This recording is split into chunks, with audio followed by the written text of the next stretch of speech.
ಬೂದಿ ಮುಚ್ಚಿದ ಕೆಂಡದಂತಿದ್ದಂತಹ ಕುರ್ಚಿ ಕದನ ರಾಜ್ಯ ಕಾಂಗ್ರೆಸ್ನಲ್ಲಿ ಜ್ವಾಲಾಗ್ನಿಯಾಗುವಂತಹ ಮುನ್ಸೂಚನೆ ಸಿಗ್ತಾ ಇದೆ.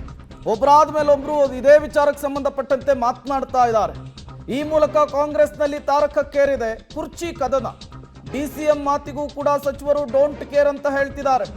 ರಾಜಣ್ಣ ಚಲುವರಾಯಸ್ವಾಮಿ ಬಳಿಕ ಈಗ ಜಮೀರ್ ಸರದಿ ಸದ್ಯಕ್ಕೆ ಸಿಎಂ ಸ್ಥಾನ ಖಾಲಿ ಇಲ್ಲ ಅಂತ ಹೇಳಿ ಜಮೀರ್ ಹೇಳಿಕೆ ಕೊಟ್ಟಿದ್ದಾರೆ.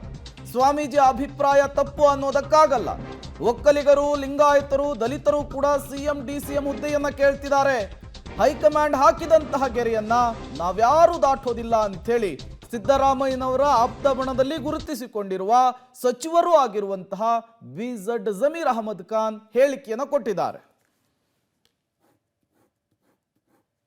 ಸಿಎಂ ಸ್ವಾಮೀಜಿ ಹೇಳಿರೋದು ಅವರು ಸ್ವಾಮೀಜಿ ಅಭಿಪ್ರಾಯ ಅವ್ರು ಹೇಳಿದ್ದಾರೆ. ಈಗ ನಮ್ಮ ಪಕ್ಷ ಹೈಕಮಾಂಡ್ ಪಕ್ಷ, ತೀರ್ಮಾನ ಮಾಡೋರು ಯಾರು?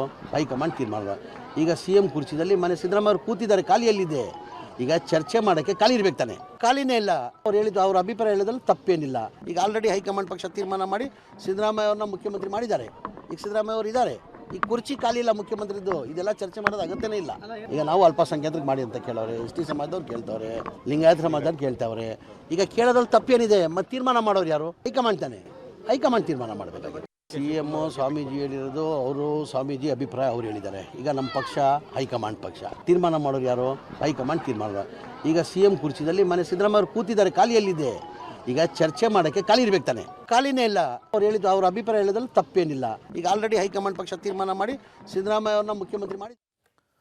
ಮತ್ತಷ್ಟು ಡೀಟೇಲ್ಸ್ ಅನ್ನು ಕೊಡ್ತಾರೆ ಸುಖೇಶ್, ನೇರ ಸಂಪರ್ಕದಲ್ಲಿ ಜಾಯಿನ್ ಆಗಿದ್ದಾರೆ.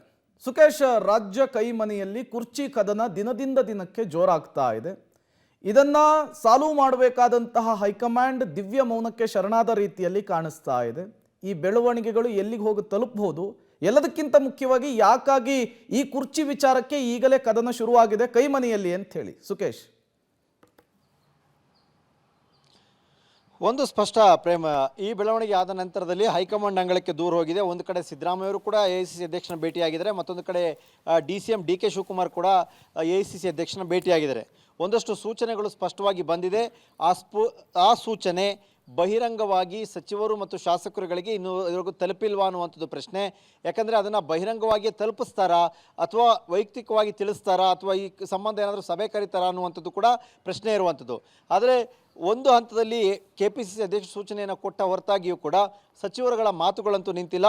ಒಬ್ಬರ ಹಿಂದೆ ಒಬ್ಬರು ಸಚಿವರುಗಳು ಕೂಡ ಮಾತಾಡ್ತಾ ಇದ್ದಾರೆ. ಸಹಜವಾಗಿ ಸಚಿವರುಗಳು ಮಾತಾಡುವಾಗ ಶಾಸಕರುಗಳು ಕೂಡ ಮಾತಾಡಲಿಕ್ಕೆ ಹಿಂದೆ ಮುಂದೆ ನೋಡುವಂಥ ಸಾಧ್ಯತೆ ತೀರಾ ಕಡಿಮೆ ಇರುತ್ತೆ. ಆದರೆ ಇವತ್ತು ನಿನ್ನೆಯ ಬೆಳವಣಿಗೆಯಲ್ಲಿ ದೆಹಲಿ ಮಟ್ಟದಲ್ಲಿ ಒಂದಷ್ಟು ಸೂಚನೆಗಳನ್ನು ಕೊಡಲಾಗಿದೆ. ರಾಜ್ಯ ನಾಯಕರಿಗೆ, ವಿಶೇಷವಾಗಿ ಸಿಎಂ ಮತ್ತು ಡಿಸಿಎಂ ಅವರಿಗೆ ಒಂದಷ್ಟು ಸೂಚನೆಗಳನ್ನ ಕೊಡಲಾಗಿದೆ ಅನ್ನುವಂಥದ್ದು. ಆ ಸೂಚನೆಯನ್ನು ಸಚಿವರಿಗೆ ಮತ್ತು ಶಾಸಕರಿಗೆ ನೇರವಾಗಿ ಎಐಸಿಸಿಯಿಂದ ಸಂದೇಶ ರವಾನೆ ಆಗುತ್ತೋ ಅಥವಾ ಕಾಂಗ್ರೆಸ್ KPCCಯಿಂದ ರವಾನೆ ಮಾಡ್ತಾರೋ, ಸಿಎಂ ಥ್ರೂ ರವಾನೆ ಮಾಡ್ತಾರೋ ಅನ್ನುವಂಥದ್ದು ಕೂಡ ಪ್ರಶ್ನೆ ಇದೆ. ಆದರೆ ಸದ್ಯಕ್ಕಂತೂ ತಕ್ಷಣಕ್ಕೆ ತಣ್ಣಗಾಗಬೇಕಾಗಿದ್ದಂಥ ವಿಚಾರ ದಿನ ಕಳೆದಂಥ ವಾರ ಕಳೆದಂತೂ ಕೂಡ ಒಂದಲ್ಲ ಒಂದು ರೀತಿಯ ತಿರುವನ್ನು ಪಡಿತಾ ಇದೆ. ಒಬ್ಬರಲ್ಲ ಒಬ್ಬರು ಮಾತಾಡ್ತಲೇ ಇದ್ದಾರೆ.